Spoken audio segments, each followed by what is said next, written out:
All right, guys, Dominick Izzo Wing Chun out here in Chicago. I fucking hate doing this video.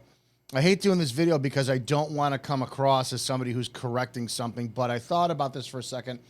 I think it's our job, right? If we're in a martial art and we're defending it and we're backing it up, it's our job to see whether or not you as an audience approves of what we talk about, right? First things first, make sure you hit the like button, subscribe if you're new, hit that thanks button. It's like a tip button, right? Show that you appreciate what we're doing and show us some love so you keep supporting us.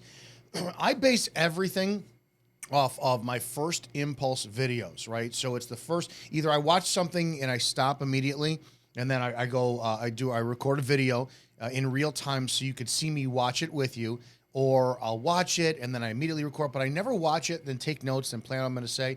I want, for a couple different reasons. Number one, I shoot off the hip so well for me. And then number two, do I legitimately know what I'm talking about? Meaning that if I'm presented with information, do I have the information or do I got to go research it? I should know it by now. I'm going to tell you something. I may have a hard time doing this video. I was going across and I found this channel. This is Dave North-Martino. Dave North-Martino. Let's look at his channel really quickly. It's about sharing my lifelong passions for the martial arts, primarily Kali, Eskrima, Arnis. I never know if I pronounce that correctly. Silat and JKD, along with Taekwondo, Hapkido, and Budo. I'll also keep you abreast of my writing projects and radio show I co-host on NBC. Thanks for coming. That explains why I like you. Holy crap. So I looked at his content, right? And I was like, dude, more people need this man's energy. I actually started going through his stuff and I'm like, I could watch him. So I'm going to tell you, I honestly think everybody needs to subscribe to his channel because as a human being, he's got fantastic energy. He sucked me. So yeah, that makes sense now. You're a communicator. This is why things are going to make you a superior teacher, because you actually, our job as educators are to engage people. You engage them by entertaining them, right? So that's what you're doing. You're really fucking good at what you do. This channel needs a lot more subscribers.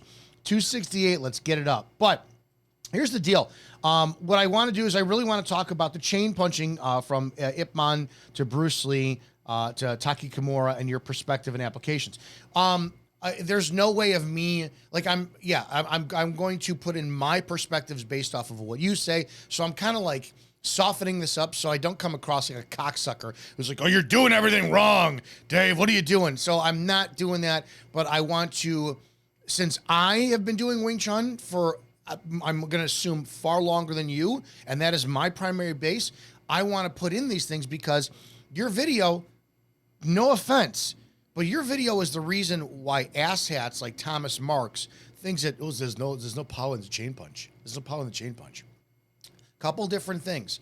Chain punch is a technique and it's a concept. In my school, the chain punch is used to build a reciprocating action for two things. The Indiana Jones theory, which I always talk about, is the bag of sand and the idol. You're replacing something seamlessly, right? With that reciprocating motion, one hand goes forward, one hand comes back. That means if one of the analogies I gave a student is if a wall is coming down, you got one hand, and then you don't want to take your hand off and then hold the wall because obviously you're going to go back. But if you just replace it, the wall will always stay up there. My arm's getting tired. I'm going to post it. I'm going to replace. It's the bag of sand and the idol, the Indiana Jones theory, right? The second thing is it's building in the repetition of the body mechanics. A lot of times when we do the chain punches, especially the fast ones at the end of class, the point is to exhaust the shit out of your shoulders so that you're like, oh yeah, I need to be less aware of, or more aware of what's going into my shoulders and turn that off. If you've got tight shoulders, they will burn out fast. So we do 500, chain punches at the end of the class in order to wind up saying, dude, your shoulders burn? Yeah. Over time, they're not going to, because you'll learn to turn off your shoulders. Secondly, the chain punch as a technique, it's really not that effective. It really isn't. Maybe you can get 2 or 3 punches in, but the straight blast, which, like I said, the single greatest example of the straight blast is Dan the Wolfman. Go look at the 2 MMA fights that he put up that he did it. He bridged the gap with a straight blast. 100% perfect. That was great. The single greatest example in application of the chain punch concept is Paul Vunak. Paul Vunak. He sends something out, pulls it back, sends something out. It is perfect. I did a video on both of those. So in the mechanics, again, I'll apologize up front, but I don't want the Wing Chun is shit. There's no power, no power. Let's explain why there's no power. Dave, again, I'm sorry. I don't mean to tear your stuff apart, but I'm just sorry. I'm sorry. Let me put it that way. I really, really, really like your energy. I really, really, really like your fucking teaching ability. I really, really, really like your channel. So I just want to say that up front. So that's a backhanded compliment for what I'm about to do. But please, now that we've got that out of the way, let's continue. I set this over. Chain punching. I was lucky enough to take a seminar with the late, great Taki Kimura, who is one of 3 people who was certified by Bruce Lee in Jeet Kune Do, JKD. And what I'd like to do is I'd like to give you my perspective on what I learned at that seminar. So first, let's begin with the basic. Here's the basic. We're going to go over the top, over the top, over the top, over the top, and provide forward pressure. Okay, the motion of that, correct. That's correct. The over the top, here's where the problem is on that. Side. Oh, let's get the side too. Over the top, over the top. Okay, over the top. This is the first thing. Now, I'm not inside your skin, right? It's like when people call somebody a racist. You don't know what their heart is, right? And it's a stupid analogy, but it's the only thing I can think of. I don't know what you're feeling. What I am visually seeing, and I'm going to play this, I'm going to do this with no volume so people can see. Okay, I'm going to back that up for a second again. Okay, one more time. This is where we talk about true time and false time.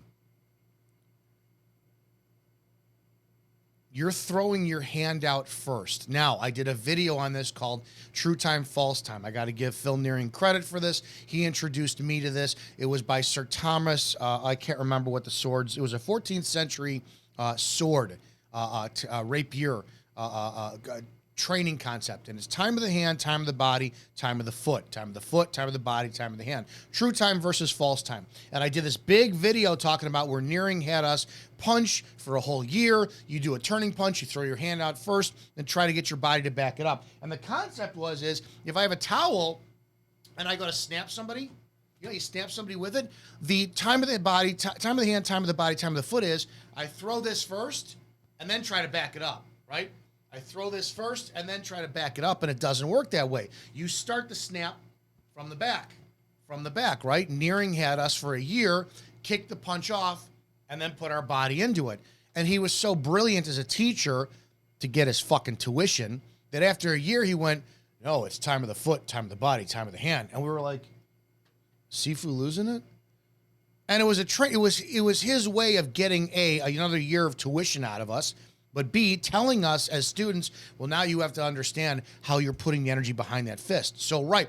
So time of the hand, time of the body, time of the foot, right? All punches start from the ground.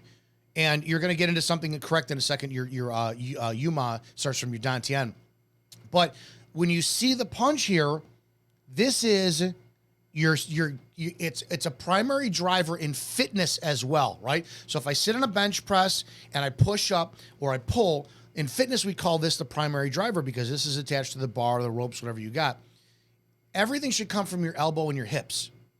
And your elbow should do all the work in Wing Chun. So critique right now, what you can see is the chain punch doesn't come over the top. The chain punch, it doesn't. Here you got over the top. Over the top, over the top, over the top. The chain punch actually winds up dropping. Right? So as this is going forward, it does not over the top, and I'm over-exaggerating. I'm really over-exaggerating. You didn't go this exaggerated, right? It's not over the top, over the top, over the top. It's this drops and allows this to go forward. Drops and allows this to go forward. drops and allows this to go forward. The reason being is when you go over the top, what are you doing? You're pivoting it on your elbow instead of pistoning. That's where Thomas Marks doesn't know what the fuck he's talking about because he has no Wing Chun training. We really think of only our joints.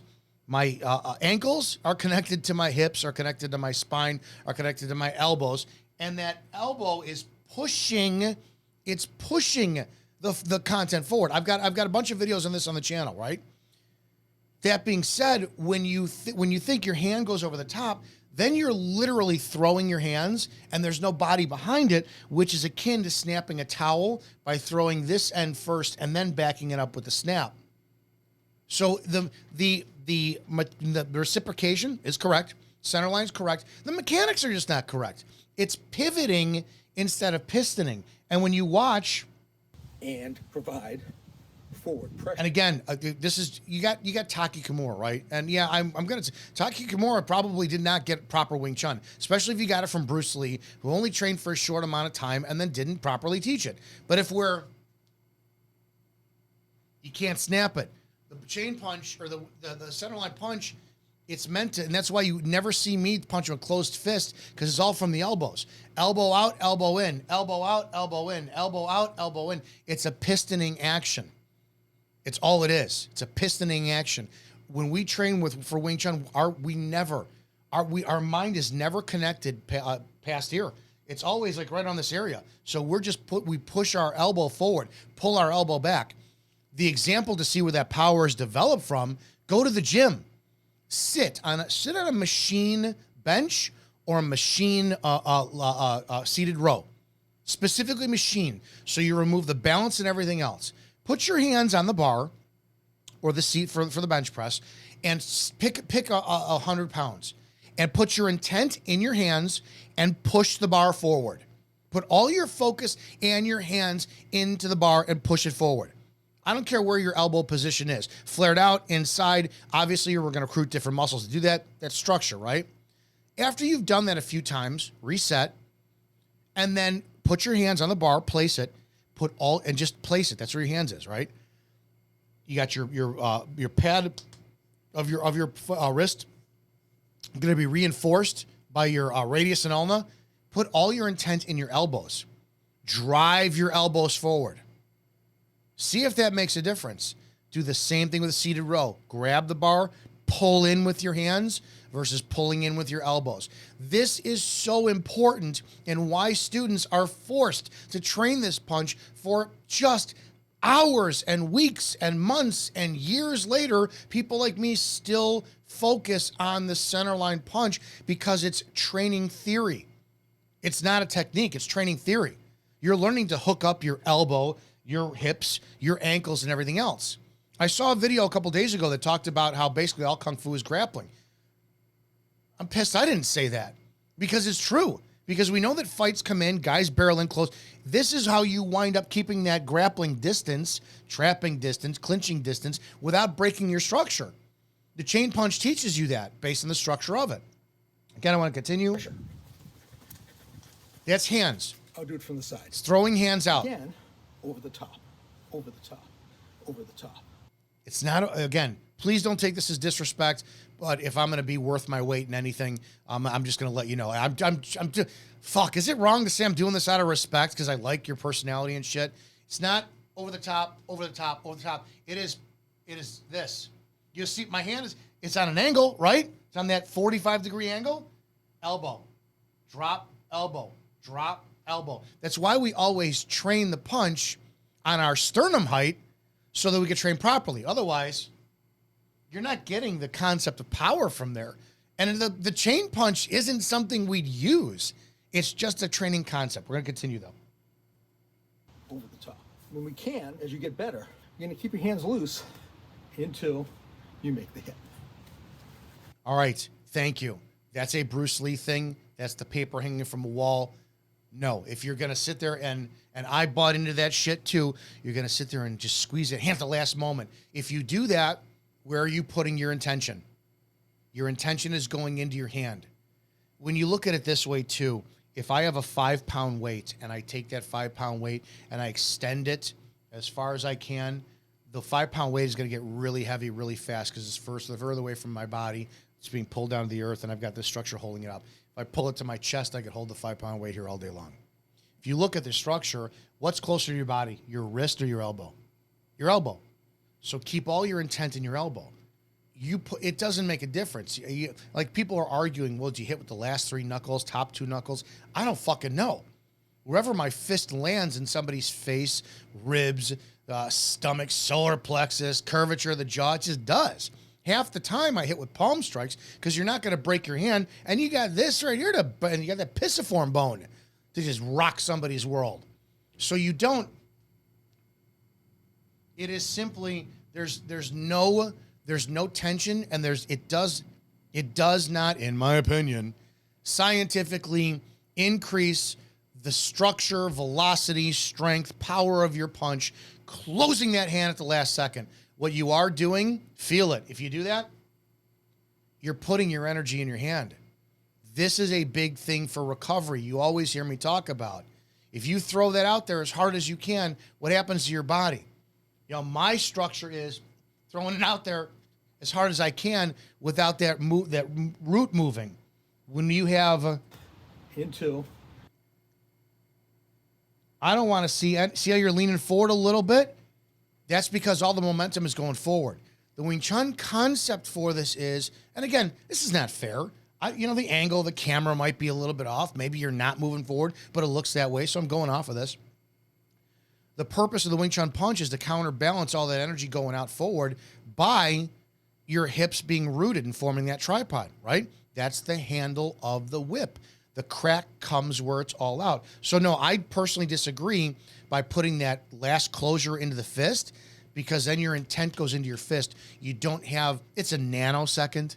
It's a nano fucking second. You don't have that fast recovery able to deliver the next strike that's reinforced by your body from your dantian, which you do talk about in a second. In the beginning, you just want to hit over. Yeah, did you see that, Dave? Over. That's the pistoning. Pivoting. We don't do that. That's our way. If Taki taught you that, he taught you a flurry of punches that, in my opinion, just does not have that much effectiveness and reinforces people like Thomas Marks. Over. You're hitting with these 3 knuckles. Sure, you can. That's where the impact is. As opposed to boxing, karate, taekwondo, where you're hitting with these 2 knuckles. It's alignment too when you think knuckles. about it. I mean, when I'm aligned here, you look, it's like I can't force, but to have these 3 knuckles hit first. It's just anatomy, and here it's going to be based on the anatomy of the alignment of my structure. So it's just, again, if we're putting our intent in our hands, we lose power from our body, and I think you guys need to focus on it a little bit more. In alignment, keeping your wrist straight. We started off with practicing basically Bai Zhang stance. Here. And then this is what we do. Hard to do, Dave. Do you see the bouncing? That's what we try to avoid. We do that at the end of class. You'll see us. One of the biggest things that we try to do is that during the chain punch at the end of class for the exhaustion, can sink, and you're going to talk about this in a second. The more you sink, the more you turn your shoulders off, the more you got that like sandbag dead weight. It's like a sleeping cat. It's like, it's just really hard to pick up. You have that weight that sinks down into the earth, and you talk about this in the video. And you don't have that bouncing. So again, we focus on the chain punch for a technique, not an application. That is complete. What the fuck did I just say? We focus on the chain punch for a concept, not a technique, to put in application with other shit. Thank you. I don't edit this stuff. There's no point.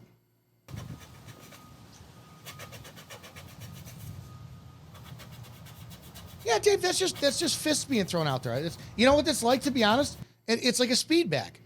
And I mean, it's not wrong. It's just not what we do. Speed bag, there's no difference, right? It's speed bag. And that's the intent is in the hand. Wing Chun, we focus on elbows and hips. That's just the only difference. And at this seminar, the late, great Taki Kimura came over to me. I'm not the only one he came over to. And he looked at me. And he said, the power does not come from here. Correct. He said the power comes from here. Yeah. Right below. About 3 to 4 inches below your navel is your dantian. And Danny Halligan told me this. He was my first Wing Chun Sifu out of Iowa Wing Chun. Danny told me, he goes, when you train the Selim Dao form and it's quiet, he goes, you will feel yourself draw energy up from the earth. I'm like, fuck you. What are you talking about? Stupid ancient Chinese secret stuff. I'm an American, competitive wrestler. I don't need this bullshit. Oh, dude. I would go home sometime after my shift as a cop, and I would turn on, we had this like Cantonese, like flute music in the background. So I had a CD. I'm like, I'll try this shit. And had it on, dim the lights, and I would train my Selim Dao slow. Yeah, 100%. Once you do it, you can always do it. You can literally feel with the breath work, the attachment of your body drawing up energy from the earth and storing it in your dantian. That's one of the most powerful parts of the first section of the first form. That's the repetitive fuxao section. You're drawing that energy in. The second section of the form is when you're explosively getting in and out without compromising the structure of your integrity, your tripod, right? Remember? Talk about it all the time. Here's your Wing Chun stance right here. It's 2 legs in the back, and then your forward leg, where your dantian spits out into the ground, forming a tripod. So yeah, he's correct. Below the belly button, right below the navel. To understand that, there's kind of like a compression here that goes on internally that allows you to create power while not moving, or at least not moving your body. Pretty cool, huh? The way to begin the feel. Oh, look at that, Dave! Wow, look at this! Look at this! Cool, huh? The way to begin. See? Fuck you. I think you're selling snake oil. I actually think you do know what you're doing. Look at that stance. Dave has got a great rooted stance. He does not have the typical heel raised. His heel may be a fraction off the ground. But this right here, and I bet you this is the proof of why martial arts happens, over training when you're the most relaxed. He's not talking about a stance right now. He's actually just talking and demonstrating so the rest of his body is nice and relaxed. And look what happens. It falls naturally into a position of combat. That right there is a beautiful fucking stance. And it's stable. Let's continue. Begin to feel that is to sink when you hit. So, sink. Yes and no. Yes and no. Because then the problem is that now you're doing 2 actions at the same time. You're pushing and pulling. Dynamically speaking, the more that you train the centerline punch and you tuck your hips under in your Yiji Kim Young Ma stance, your goat clamping stance, and that third leg, like the tripod, goes down into the earth, now you have a natural root. It's like a suction cup. You're sucking yourself into the earth. Your lower body should be unbelievably just engaged and tense, and your upper body should be relaxed. And slow is great because you won't get that bouncing. The speed doesn't fucking matter. Speed, it makes no difference whatsoever in this. Sink. Sink. Sink. You'll notice when you sink, you have more power. Once you've gotten proficient at that, what I want you to do is something that seems a little esoteric. I want you just to think about sinking. But when you think about sinking, I want you to put that feeling of sinking. You're not going to actually sink or bend your knees. I want you to put that feeling and thought right here, right below your belly button. So it'll look a little bit like I agree with this.